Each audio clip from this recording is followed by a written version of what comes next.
terkasih dalam nama Tuhan Yesus, selamat pagi, berkah dalam.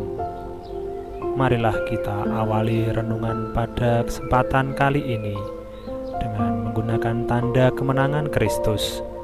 Dalam nama Bapa dan Putra dan Roh Kudus. Amin. Kita doakan bersama. Allah Bapa kami yang bertahta di dalam surga, kami bersyukur untuk nafas kehidupan yang Kau berikan sehingga kami boleh merasakan hari yang baru. Semoga firman-Mu yang kami dengarkan dapat menjadi petunjuk kemana kami akan melangkah selanjutnya, serta menjadi penerang kehidupan kami yang masih gelap. Amin. Bacaan Injil hari ini diambil dari Injil Yohanes bab 8 ayat 1 sampai dengan 11. Tetapi Yesus pergi ke Bukit Zaitun. Pagi-pagi benar Ia berada lagi di Bait Allah, dan seluruh rakyat datang kepadanya. Ia duduk dan mengajar mereka. Maka ahli-ahli Taurat dan orang-orang Farisi membawa kepadanya seorang perempuan yang kedapatan berbuat zina. Mereka menempatkan perempuan itu di tengah-tengah, lalu berkata kepada Yesus, "Rabi, perempuan ini tertangkap basah ketika ia sedang berbuat zina. Musa dalam hukum Taurat memerintahkan kita untuk melempari perempuan-perempuan yang demikian. Apakah pendapatmu tentang hal itu?" Mereka mengatakan hal itu untuk mencobai Dia, supaya mereka memperoleh sesuatu untuk menyalahkannya. Tetapi Yesus membungkuk, lalu menulis dengan jari-jarinya di tanah. Dan ketika mereka terus-menerus bertanya kepadanya, Ia pun bangkit berdiri, lalu berkata kepada mereka, "Barang siapa di antara kamu tidak berdosa, hendaklah ia yang pertama melemparkan batu kepada perempuan itu." Lalu Ia membungkuk pula dan menulis di tanah. Tetapi setelah mereka mendengar perkataan itu, pergilah mereka seorang demi seorang, mulai dari yang tertua. Akhirnya tinggallah Yesus seorang diri dengan perempuan itu yang tetap di tempatnya. Lalu Yesus bangkit berdiri dan berkata kepadanya, "Hei perempuan, di manakah mereka? Tidak adakah seorang yang menghukum engkau?" Jawabnya, "Tidak ada, Tuhan."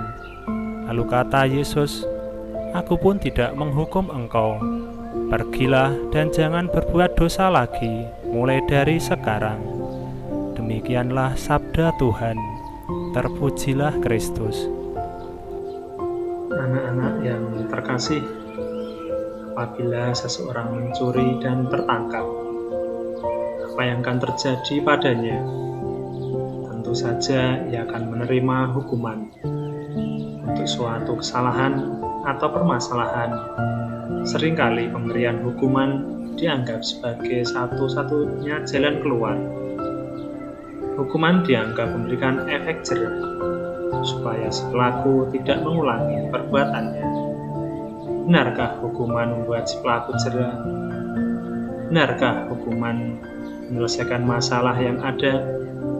Ahli-ahli Taurat dan orang-orang Farisi mempunyai keinginan untuk memberikan hukuman kepada seseorang perempuan yang kedapatan tengah melakukan zina.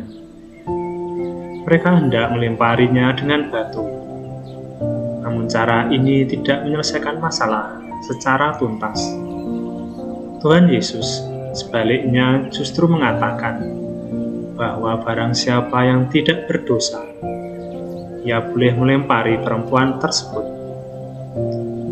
Artinya, Tuhan Yesus hendak mengatakan bahwa memang benar setiap orang berdosa, tetapi tidaklah tepat jika kita menggunakan hukuman sebagai cara untuk menghentikan dosa. Bila diibaratkan bahwa dosa itu adalah penyakit, penyakit tersebut tidak akan dapat sembuh melalui hukuman. Hukuman malah akan membuat penyakit itu kian parah. Pesan Tuhan Yesus di ayat 11 sebenarnya hendak menunjukkan kepada kita bahwa menyadarkan seseorang atas kesalahannya adalah cara terbaik untuk menyembuhkan seseorang dan menunjukkan hidup yang sesungguhnya. Sikap untuk tidak menghukum tersebut menunjukkan bahwa kasih justru menyembuhkan dan memberikan kehidupan, bukan membunuh kehidupan. Sekian renungan singkat pada kesempatan kali ini. Amin. Anak-anak yang terkasih, marilah kita akhiri renungan pada kesempatan kali ini dengan mendoakan bersama doa penutup. Ya Tuhan, ampunilah kami orang berdosa ini yang seringkali pandai bersilat lidah, mempertahankan yang salah dan menyalahkan yang benar demi menjaga kehormatan dan jabatan kami. Semoga kami belajar bersikap adil dan jujur kepada diri kami sendiri terlebih dahulu sebelum menghakimi sesama kami. Amin. Dalam nama Bapa dan Putra dan Roh Kudus. Amin. Sekian anak-anak renungan pada kesempatan kali ini.